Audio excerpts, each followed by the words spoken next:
Pinatawag kami sa Congress, yan ay hudyat natin. Bangag ka, ha? Wala ka sa matinong pag-iisip. Hindi mo iniisip ang kapakanan ng sambayan ng Pilipino. Inubos yung kaban ng bayan. Utang ina. Meron kasi nag-chat sa akin. Sabi niya, ihinto na lang muna natin ang paglalabag sa gobyerno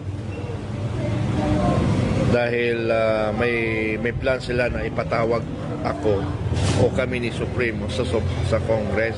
Huwag na natin muna kontrahin ang gobyerno. At may plano sila ipatawag kami sa Congress. Sabi ko, sagot ko, mas maganda nga ipatawag kami sa Congress para magkasubukan. At yan na rin ang hudyat natin, Once na pinatawag tayo sa Congress, hudyat na yan na papatahimikin kami. So, pag pinatahimik kami, wala na kaming boses na para magsalita. So, yun yung pinakahudyat natin, Pag narinig nyo na pinatawag tayo, pag pinatawag na tayo pag pinatawag kami sa Congress, yan ay hudyat natin, It's either yung paglabas pero hindi tayo handa, yung araw, yung araw na reporting namin sa Congress at mag-appear kami sa Congress, yun yung hudyat natin, yun yung hudyat natin. Kasi kayo nahihinip na nauna kayo ng nauna, tapos ano pa yung sinasabi, mayroon pa kayong mga ibang comment. So ito na, pag pinatawag kami sa Congress, ito na, dalawa ang base natin. Una, lalabas yung warrant of arrest, and that is the hudyat. Pangalawa, pag pinatawag kami sa Congress, dalawa lang doon ang gagawin natin sa Congress is, bago ka mag-report or pag kinontempt na kami, hudyat na yon.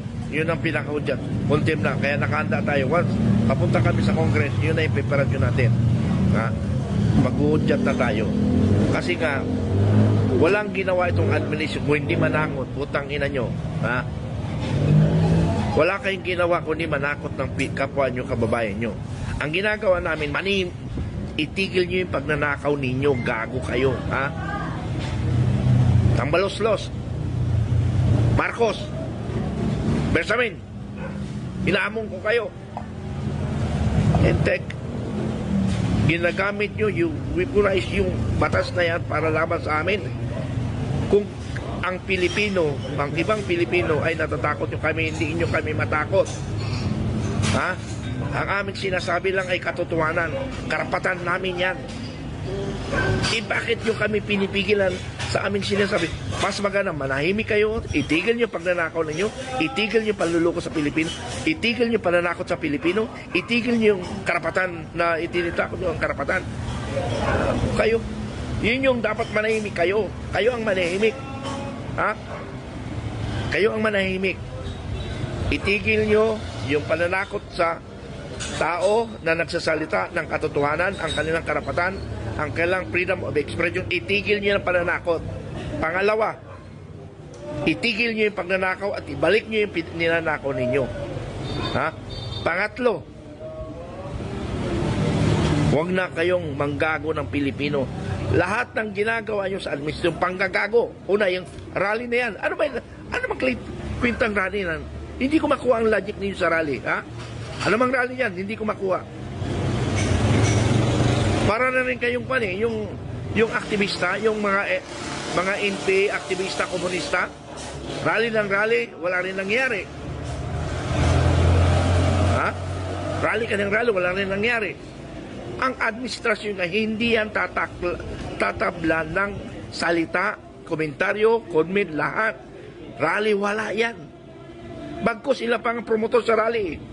Lahat ng rally ngayon, sinusuporta ni Marcos para ipakita niya yung mga rally, walang nangyari.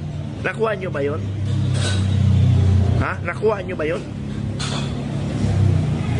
Ulitin ko, mga kababayan kong Pilipino, yung ginagawa ng administrasyon, trilyon ang kalaban natin, trilyon budget para lang igorgor ang Pilipino.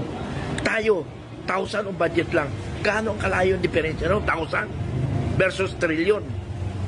Hindi natin makaya yun. Pero makaya natin yun sa pagkakaisa ng Pilipino. Yun lang yung pagkasa. Ang karamihan sa atin naduduwag. Ang karamihan sa atin walang pakialam. Pag nagigibit sila, naghihirap. Nahihirap kami. Ayun yung problema natin. Tayo hindi tayo kumikilos. Ha? Kung kami, kami. Pero sabi ko sa inyo, kung naniniwala lang kayo sa amin, dapat maniwala kayo. Ha? Hindi nyo kami mapapatahimik, Pangulong Marcos. Ha? Hindi nyo kami matahimik. Bagkus kayo ang tumahimik. Humingi na lang kayo ng kapatawaran sa taong bayan at ibalik nyo yung ninakaw ninyo. Mananahimik kami. Ha? Humingi kayo ng tawad sa taong bayan, ibalik nyo yung pera ng kabanang bayan, mananahimik kami ni Supremo. Ha? Tandaan nyo yan, manahimik kami ni Supremo. Tinatakot nyo kami. Kung natatakot yung iba, huwag nyo kami takutin. At handa kami lumaban. At handa kaming pamunuan ang taong bayan. Taong bayan, kumilos kayo. At nasa likod kami pag kayo ginulgo ng Armed Forces of the Philippines in National Police. Ididispan natin ang AFP at saka PNP.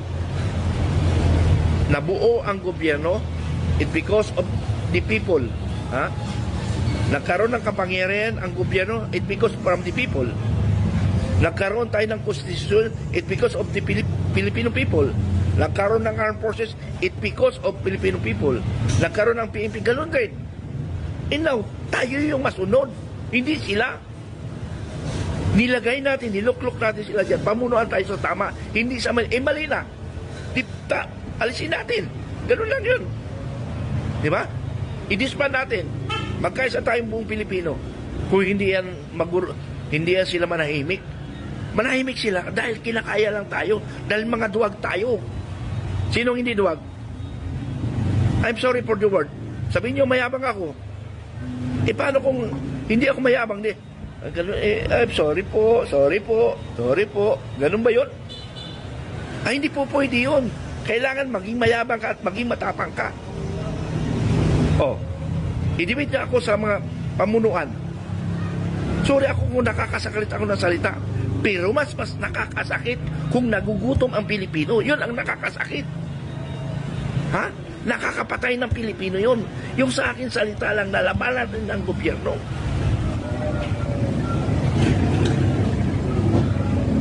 Pangulong Marcos, titigil kami kung itigil mo na ang panluloko sa Pilipino, pagnanakaw at ibalik mo ang kaban ng bayan at humingi ka ng tawad sa taong bayan. Manahimik kami. And that is our challenge to all government official. Ha? May tik sa akin eh. Sabi niya, baka pwede natin mo nang manahimik muna kayo. Kasi may plano kayo patawag sa Congress. Putang ina. Sino takutin nyo? Patawag mo kami ni Supremo. Kung hindi namin magkagulo tayo sa Congress. Ganun lang naman mangyari. Makukulong kami. Bakit hindi pa kami magwala? Ganun, alam na namin yun eh. Lahat ng tumumunta dyan, kinakain nyo eh. Pag lahat ng mga matatapang na pumunta dyan, kinukontim nyo. Yung mga duwag, hindi nakukontim. Paano kami? Hindi na namin hintay mag-contempt, magbubuga na lang tayo. Alam naman namin pumunta namin eh. Bakit hintay pa namin yung URB contempt? Ha? You answer yes or no? Gago? Mayroon bang ganun sa korte? Wala. Sa inyo lang yan ah. Iba yung pag-uusap na sa isang magulang, isang leader, you answer yes or no, yun yung pwede yun. Pero this is a court, hindi ko matawag ko ang tawag sa inyo. Yung korte ba kayo o outside the korte? Ha? Napatawag kayo, may rule of court kayo, may ruling kayo. Yung ruling nyo, ginawa nyo lang. Hindi nyo nga pina-approvean sa taong bayan yung ruling nyo eh. Dapat ipa-approve nyo sa taong bayan yung ruling ninyo, hindi yung kayo lang nag-isip, utang ina nyo. Ipa-approve nyo sa taong bayan kung makalusot yung pan ninyo. Yung ruling ninyo. Di ba? Ang batas ay approved by the people. Ni-ratified yung 1987 Constitution. Pasok ba kayo sa 1987 Constitution yung mga ginagawa ninyo, ruling? Ipa-approve nyo sa taong bayan. Now, kung approve by the taong bayan, gawin nyo. Wala na kami question. Taong bayan na nag-decision eh. Huwag nyo kami tukutin. Ha? Pangulong Marcos, bangag ka. Wala ka sa matinong pag-iisip. Hindi mo iniisip ang kapakanan ng sambayan ng Pilipino. Inubos yung kaban ng bayan. Utang ina. Sabihin nyo mayabang ako. Aminin ko na mayabang ako. At least nasasabi ko yung katotohanan. Freedom of expression. Sabihin nyo unethical ako. Unprofessional ako. Eh, professional yung palang magnanakaw. Professional pala yung mangluloko. Yun ang gusto nyo, yung manlulokong professional. Oo. Di ba na unethical ako, unprofessional ako? Okay lang yun. At least, sasabi ko yung gusto kong sabihin. Ha?